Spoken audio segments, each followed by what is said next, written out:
Itu saya juga. Apa ini sih? Itu Kita banyak tahu heran tadi. ini. Hari-hari heran. Masa begitu saja? Itu guru-guru tuh. Ini persoalan pendidikan ini. Guru dulu masih muda, sekarang tua. Sekarang tua itu. Tapi tanggung jawabnya bos. Memang. Bayangkan dia di pulau. Pergi tanggung mengajar. Memang. Tidak seperti lagi. Sekarang habis sudah sepeda ke pulau.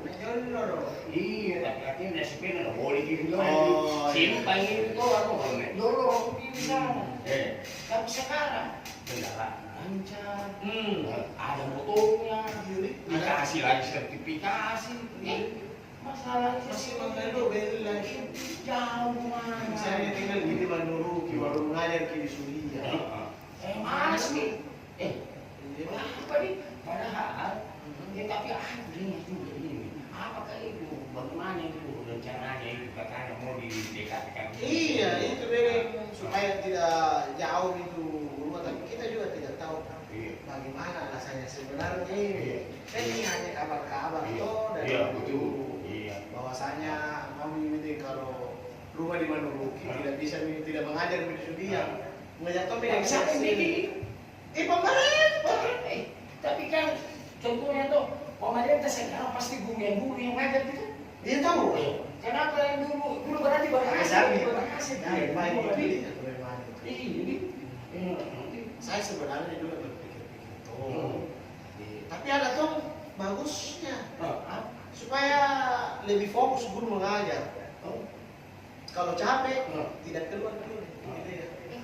Sampai tahu di sampai sore pagi Ada namanya sampai jam itu tahu.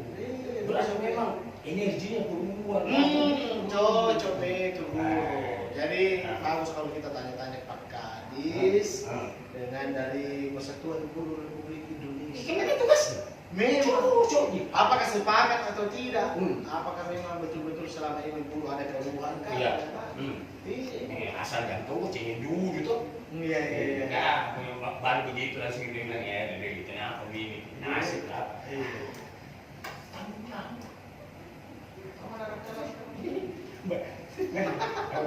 Nanti Pak Buhari dulu tanya gitu. Pak Buhari. Ayo barangkali itu kamu tak? Baik, pemirsa Rocker TV, sebuah tema yang menarik yang kita akan bincangkan di acara Cepat Copos. Kali ini adalah zonasi guru SD, SMP, mungkin. Meski demikian, wacana zonasi guru untuk SD dan SMP Kota Makassar ini banyak mendapat respon beragam dari kalangan organisasi guru maupun para akademisi. Nah, seperti apa zonasi guru ini? Sore ini sudah hadir dua narasumber kita, yaitu pertama adalah Kepala Dinas Pendidikan Kota Makassar, Bapak Dr. Rahman Pandu, MSI, dan telah hadir juga di studio Sekretaris Umum PGRI Kota Makassar, Dr. Daeng Matlasa, SPD, MM. Dinas Pendidikan Kota Makassar mewacanakan untuk menerapkan sistem zonasi dalam penempatan guru-guru di sekolah dasar dan sekolah menengah pertama atau SMP.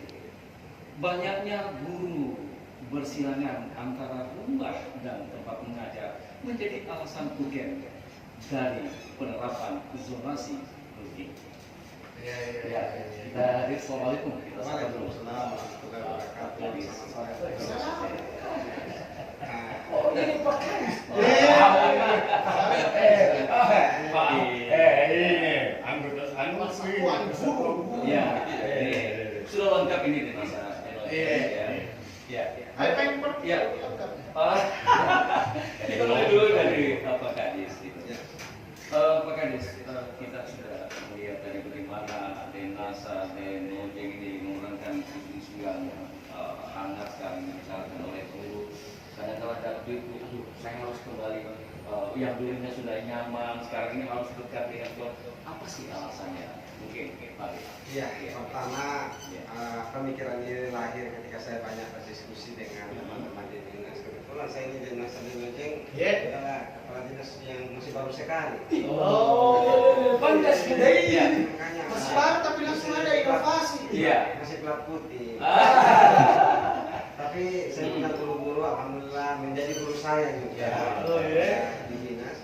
Sehingga saya bilang sama mereka, saya tanya, apa yang menjadi masalah di internal kita? Saya banyak menerima masukan, lalu kemudian mencoba saya rumuskan. Berarti salah satu yang menjadi problem di pendidikan kita ini adalah banyak guru-guru kita yang ditempatkan jauh dari rumahnya, guru. Sehingga saya pikir kalau begitu bagaimana kalau kita ajukan ke Pak Wali Kota supaya ditempatkan saya dekat-dekat dari rumahnya. Lahirlah istilah yang kami sebut dengan zonasi wilayah domisili guru merupakan tugasannya. Ini kemudian kami mencoba melakukan telaahan di dinas dengan melakukan mapping dan pendataan guru-guru sekarang sementara berlangsung terus. Dan bersama itu kami juga melakukan pendataan sekolah kita yang kami akan regrouping. Jadi di samping zonasi guru, kami juga akan melakukan regrouping sekolah-sekolah dasar yang sudah tidak banyak siswanya, tapi gedungnya banyak. Kita gabungkan, nanti gedung-gedung yang kosong itu kita akan jadikan SMP di Makassar. Karena ada ketidakseimbangan antara jumlah SMP dengan jumlah SD. SD kita 499. Ya, 499 Pak ya. Negeri dan swasta. Terus sedangkan SMP kita cuma 208. 208 ya. Jadi tidak seimbang. Jadi saya pikir sambil berjalan ini kita berpikir untuk melakukan solusi guru dalam rangka meningkatkan kualitas pendidikan. Yang tanya saya apa hubungan solusi guru dengan peningkatan kualitas pendidikan? Saya pikir begini, saya ambil pada diri saya, anggaplah saja bahwa saya ini guru. Ketika saya punya rumah di Antang itu, saya punya rumah di Makassar, tapi bekerja saya di Balai Kota, anggaplah itu sekolah saya dulu. Di perjalanan itu saya akan mengalami kemacetan panjang. Kadang-kadang ada orang nyari kiri kanan. Itu hilang konsentrasiku. Saya sebagai guru. Apakah kadang-kadang bisa stres di jalan? Berarti saya tiba di tempat saya mengajar itu sudah menurun sedikit. Saya punya kualitas konsentrasi yang harusnya saya betul-betul dalam kondisi prima mentransfer ilmu-ilmu saya kepada anak-anak didik saya. Tapi kenyataannya karena jaraknya jauh, banyak mengalami hambatan di jalan, dan bahkan dia juga menjadi bagian dari penyebab kemacetan. Karena jauh Pak ya? Iya, karena dia pakai kendaraan, pakai motor, apalagi sekarang banyak sekali guru memiliki mobil. Pendapatannya lumayan, ada kasihnya, ada tambah lagi tunjangannya lagi.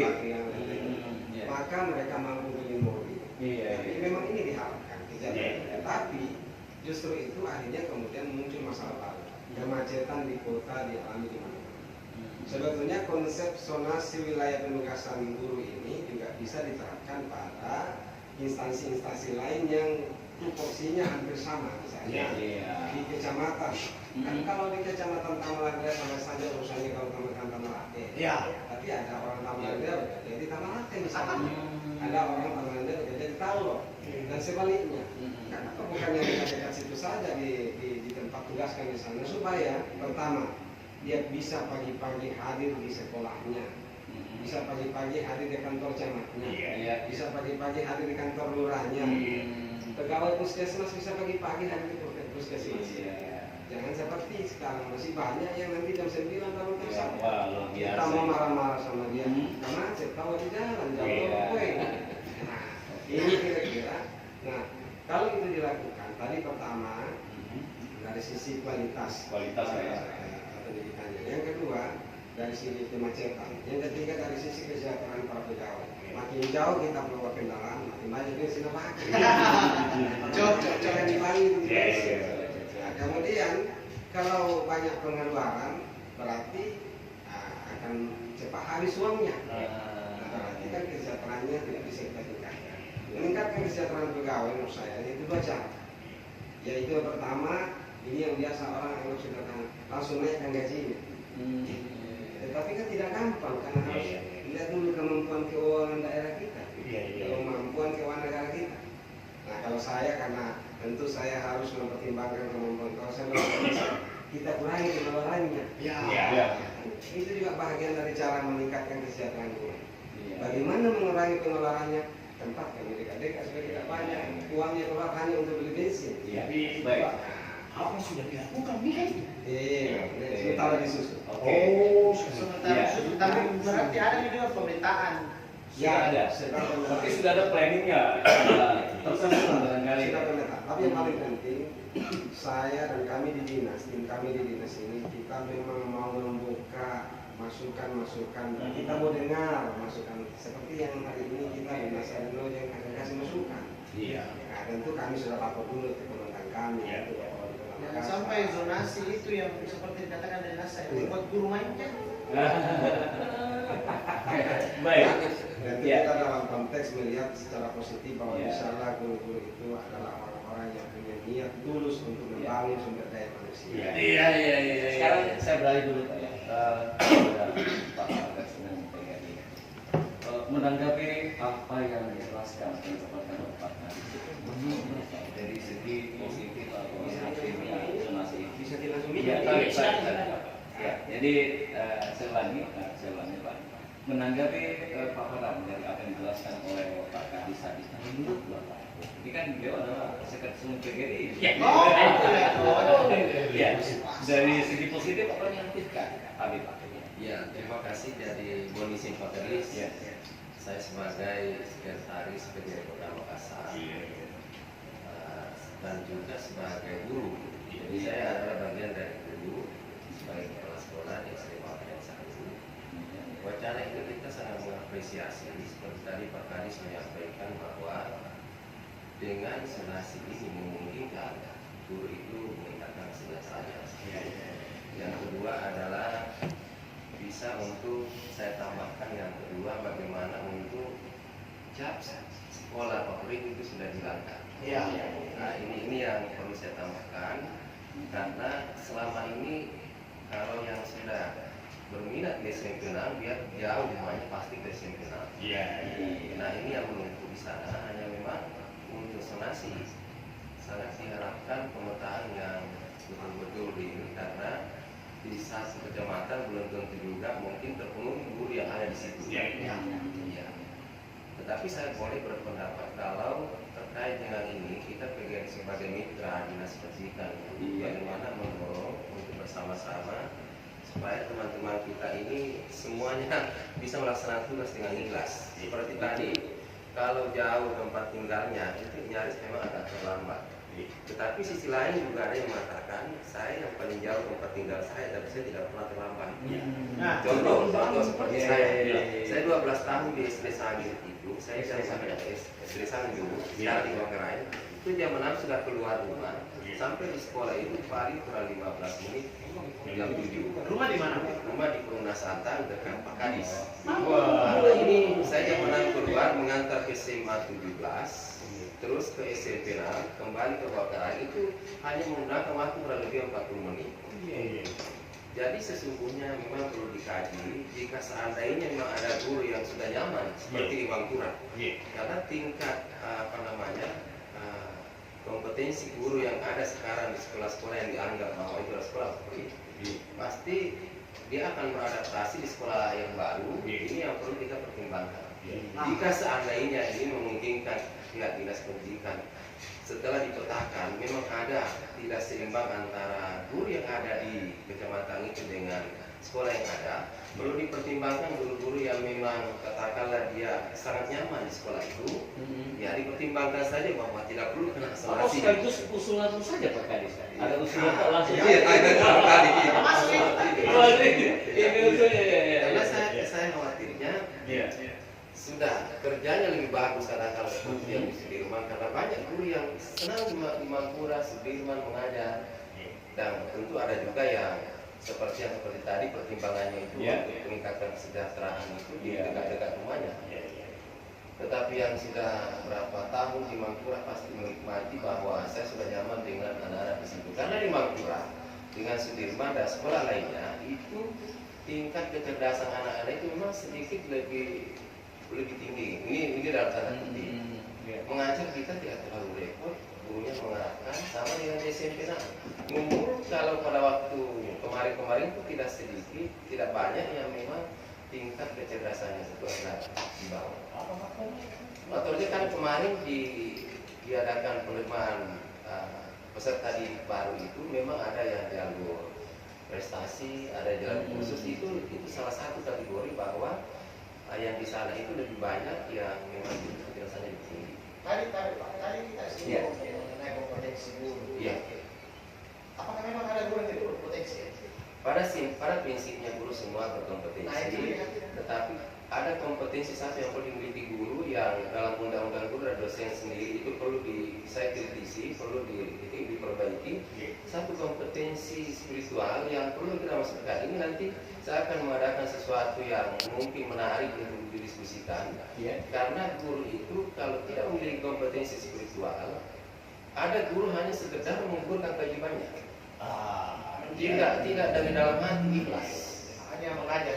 Seandainya kepada umumnya guru itu sudah memiliki kompetensi spiritual itu, dia di Neponto dia bisa saja tidak terlambat.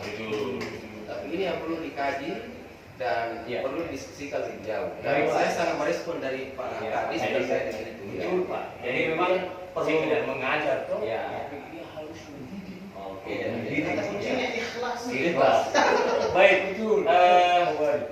Pemirsa, kita saksikan kembali acara ini setelah jeda berikut ini.